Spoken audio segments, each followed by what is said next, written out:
Hello, friends. Welcome back to the Bare and Brutal podcast, where we bare our feelings and are brutally honest. I'm your host, Michelle, and today we are jumping right into episode 6. It is actually insane to me that I've been doing this for 6 weeks straight now. I'll be honest, I was not feeling it in terms of recording this episode tonight. I don't know. I've just been feeling kind of bleh this week. Feeling a little overwhelmed, a little inadequate. That laundry pile in the corner of my room keeps multiplying by the hour, which is usually a good indication that my mental health needs some checking in. It's like my version of a check engine light. But I pushed myself to get my ass up and do this anyway, because I truly have been enjoying this whole experience, growing the podcast, and it's like a mini therapy session every time I record, you know? So those of y'all who are listening can basically say that you're a licensed professional now. And I save money and get to continue avoiding actually getting a real therapist. So, you know, everybody wins. Yay!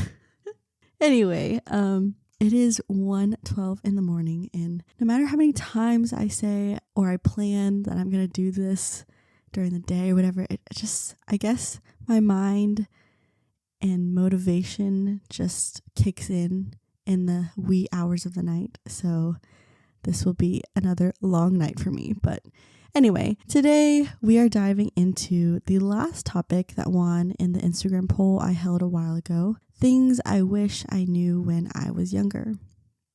I'll be pouring my heart out and detailing the top 2 lessons that I wish I knew when I was younger, according to like the specific life phase I was in. We're also going to be spicing things up a bit in this episode because I posted this question on my Instagram stories a while ago, and we'll get to reveal some of those responses from our listeners. I also went the extra mile and decided to reach out to some of my friends and family members, and we'll get to hear some of their responses too. Every person who responded, they each gave me something different and very interesting, so I'm excited. So let's get into it.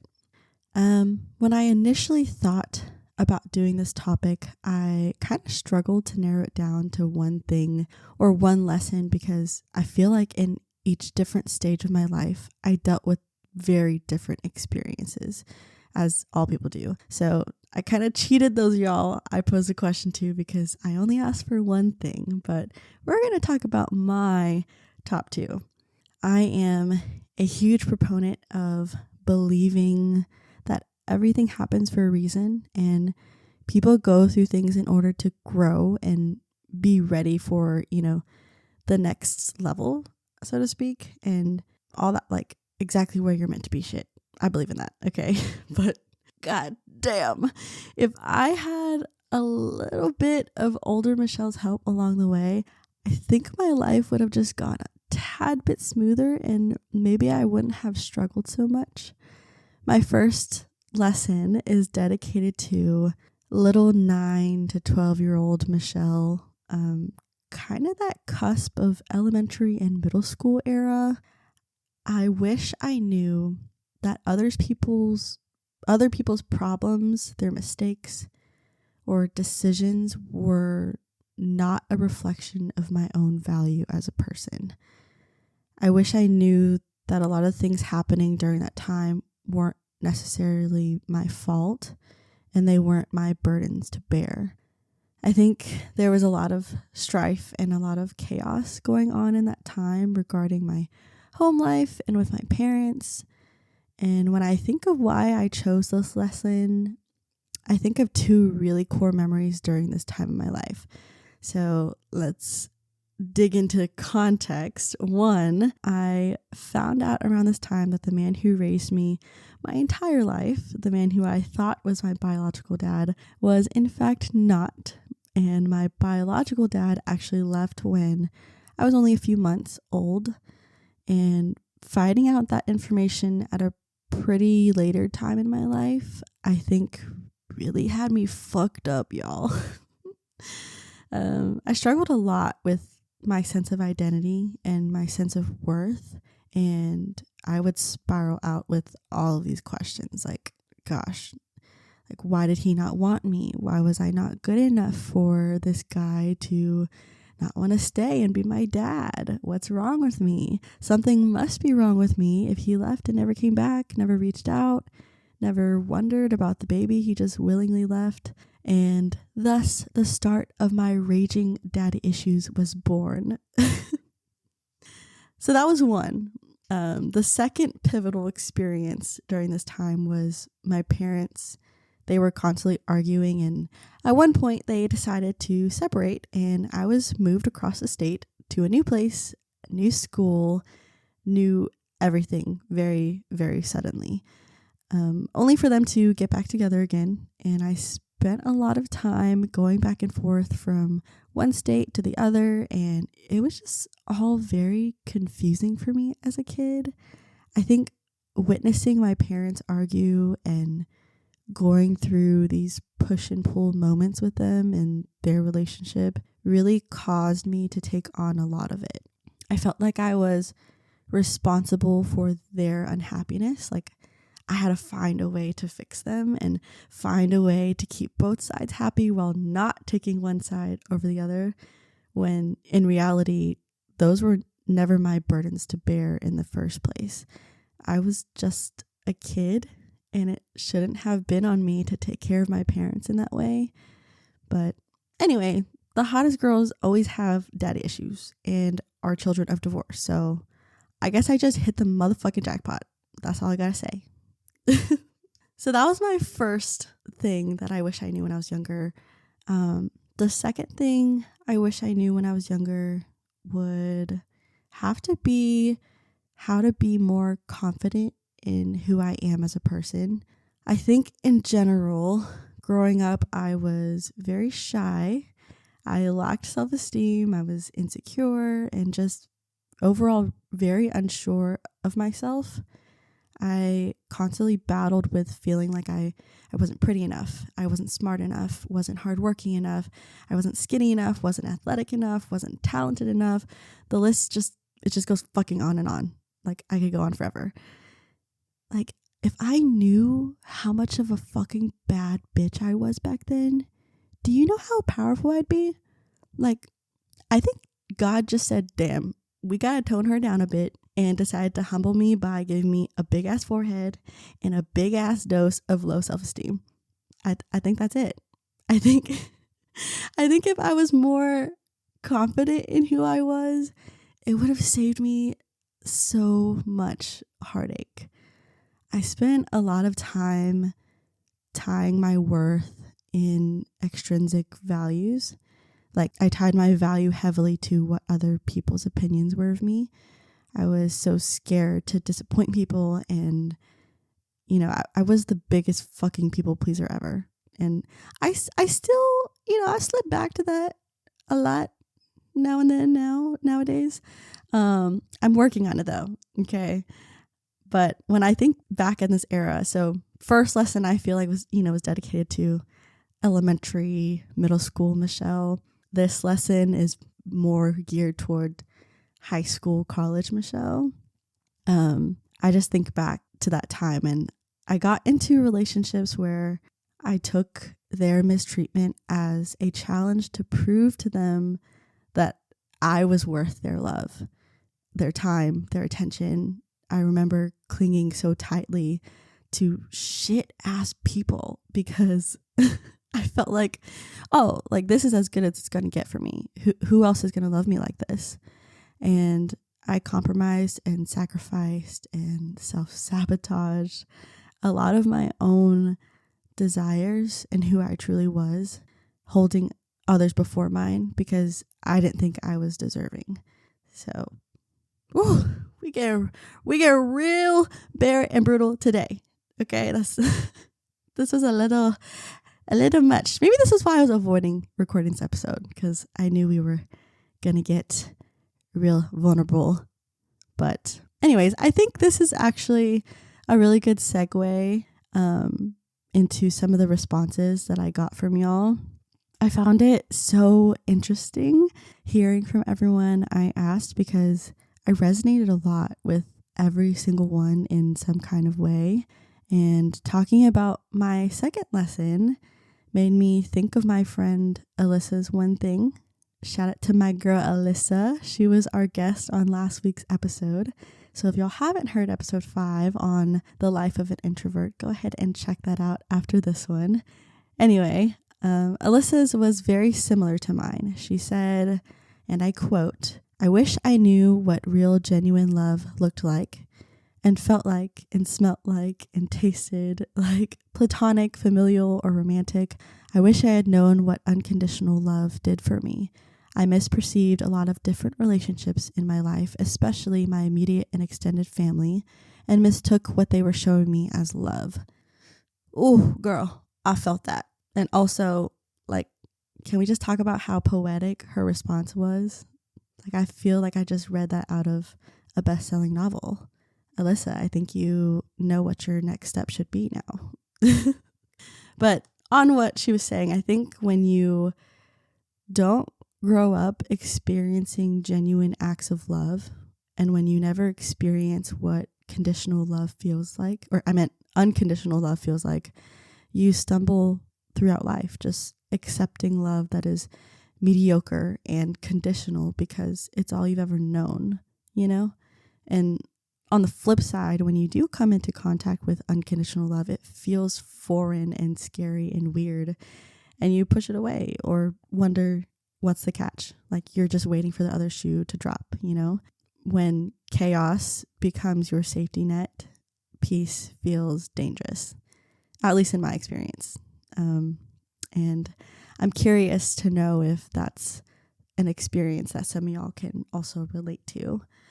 On a similar note, one of my other best friends, Naomi, said that she wished she knew the importance of loving herself. I think we all, myself included, are still practicing this and learning how to be better at this.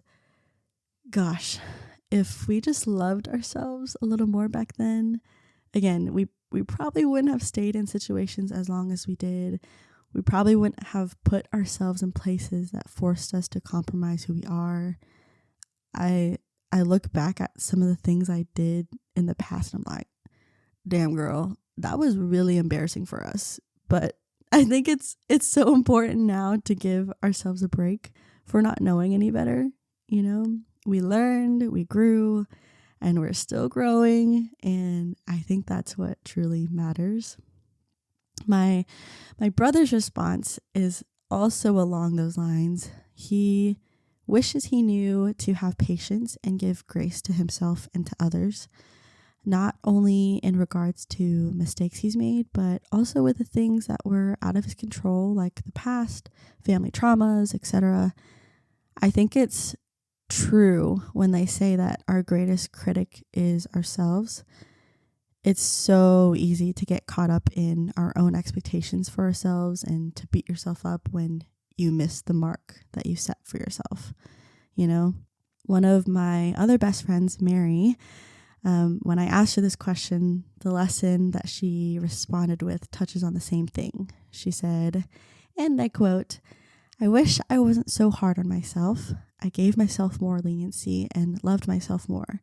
I feel like I had a lot of pressure to be perfect, and I tried so hard to meet people's standards when I should have just listened to myself and be who I wanted to be." When she also echoed the same sentiments that I mentioned with knowing how to trust herself more with making decisions and sticking with them and building boundaries. Oh man, I don't think I even knew what setting boundaries meant and what that entailed until I went to therapy years ago. And that was groundbreaking for me. I was like, oh, you can tell people no? Like, I don't have to feel guilty? That's setting boundaries? That's so crazy. So heavy on the building boundaries. I wish I knew that sooner.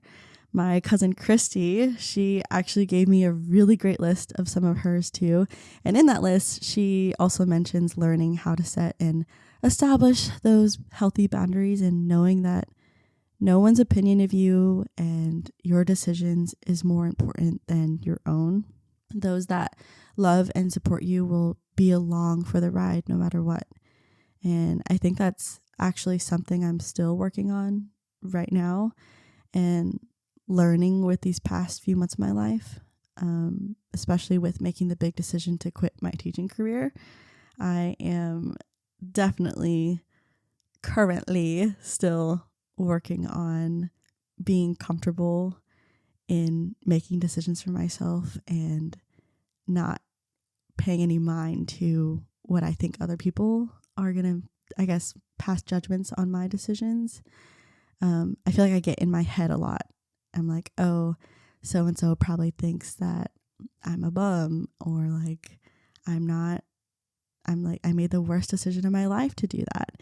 And so it's been interesting navigating that right now. My Uncle Michael, I actually asked him the question as well, and he said something similar in that he wished he focused more on what made him happy when he was younger. He told me about how he stayed in his job for a really, really long time before making the big decision to quit and bet on himself and go into investing properties, despite everyone judging him because it was such an unsafe option. And I just really resonate with that. And, especially right now in this existential crisis era of my life, even my good friend Sarah said she wished she managed her time better and stopped putting off her happiness. She says, if you write out your bucket list and you have 50 items and only do one a year, it's going to take you 50 years to simply do the things that you want. And okay, also, why was that so elegantly put as well? I think we have another best-selling author in my friend group. But anyway, I just find it so fascinating that people I've talked to in all various age ranges all echo very similar lessons. And when I was planning out this episode, and in front of me right now, I have the people's listed. It's all typed out. So that's how I'm reading it off right now. But it just seemed like y'all all perfectly flowed into each other, like all the lessons and things and responses I got. So thank you for, basically doing the work for me on this episode. My other ride or die, Steph, it leads me into her lesson. She says, I wish I knew to enjoy being young. I feel like every young person is always so eager to grow up and be independent and oftentimes forget all the responsibility that comes with being an adult. And gosh, when I read her response, I was just like, isn't that just the fucking theme of 20-somethings? We're constantly stuck in this weird in-between. We want to set up our future and hunker down to build the foundations and get a job, a house, a car, a fucking Roth IRA, whatever shit TikTok told me to do. But also, hey, don't forget that you're only in your 20s once, so enjoy it. But also, don't be too reckless and fuck up your life. But no, still don't be afraid to make mistakes because that's what your 20s are for. It's just so exhausting feeling like you're constantly behind, but also missing out at the same time. And I've talked about this in a previous episode, but me being a child of immigrant parents, I think adds another deeper layer to that as well. And I don't know, a lot of my friends who also share the same experiences feel this way too, because we grew up witnessing our parents work their asses off, and we grew up with them on our asses to go out and be successful and achieve things and make their sacrifices worthwhile for them. So the next 3 submissions that I have here, I kind of grouped them together because they all related so well. So I have Steph, the other Alyssa in my life, and my mom's husband, Ricky. Each of them came from a background either growing up poor with traditional immigrant parents and the sense of feeling lost growing up and lacking guidance. and they all three described immigrant parents whose focus lied completely on working and providing for the family and really just surviving and navigating a new country. At young ages, they didn't have their parents to turn to talk to about shit they were going through or to ask questions about stuff they didn't know. In addition, my friend Adrian's response is in the same kind of ball field, although a little more specific in that she told me that she wishes she knew why her parents suppressed her big emotions as a child. She says, "I feel like now it's difficult for me to express those feelings because it doesn't feel natural."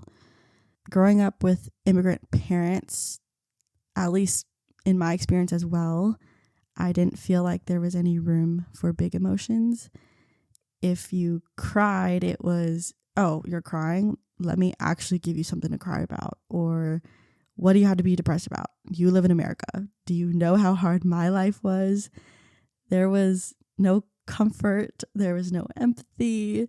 There was no advice on how to navigate emotions or how adulting would be. And you just feel like you have to grow up fending for yourself. I just completely resonate with what the three responses I got here were talking about, because I think we all wish we had a little more guidance growing up. And at this point, you can't entirely blame it on our parents either, because they too were just trying their best to figure shit out, you know? And now we're left with the pieces, and we got to figure out how to make ourselves whole again. And that's also the brokenness and the beauty of it all, I think, because, you know, we are the next generation. We have to, or we get to, depending on how you spin it, rewrite our own stories, so to speak. We get to use our resources that our parents didn't have and heal the generational traumas that were passed down. And we get to figure out how to do better and be better for ourselves and our possible future children, if that's your thing. We get to take back the power and forge our own paths, I feel like. I have one last response on my list here. My friend Momo put it perfectly in her response. She said, "Everything will always work out in the best way for your situation. I always thought when things didn't work out in the way I wanted them to, it felt like a disappointment. But now that I'm older, I finally know that things worked out in a way it did because it was in the best interest of me." And I think that's kind of the silver lining of this entire episode, I guess. In hindsight, it seems so simple, so obvious. Like, how the hell could I not see these things back when I was younger? Like, why did I have to go through all that shit in order to figure out something so in my face, you know? However, I think we had to go through these things and make it out on the other side in order to learn these lessons and to progress to the next level. You know, like, I had to go through that shit and learn this lesson so that I could move on and be this person and be ready for the next lesson. I don't know if that makes sense. It's almost 2 a.m, so I could just be spewing some bullshit. But anyway, in general, I don't think I would be the person I am today if I didn't experience the things that I did. Could people in life in general, could they have been a little bit kinder? Yes, but I'm not sure that we'd carry the same resilience and tenacity that we have now if we didn't go through that shit, you know? But also, what the hell do I know? I think I just choose to look back and flip the narrative, because if I don't, I think I'd be a very bitter person, and I don't want that. I used to be very bitter, and I feel like I was a victim, but I played into that a lot, and I ended up using it as a huge excuse as to why I didn't move forward with things, you know? I think it's one thing to be aware of something, but it's another thing to take that awareness and not do something with it, you know? And oh man, we got kind of deep. I was like not expecting to feel these emotions right now. Well, I think that I'm going to wrap up this episode.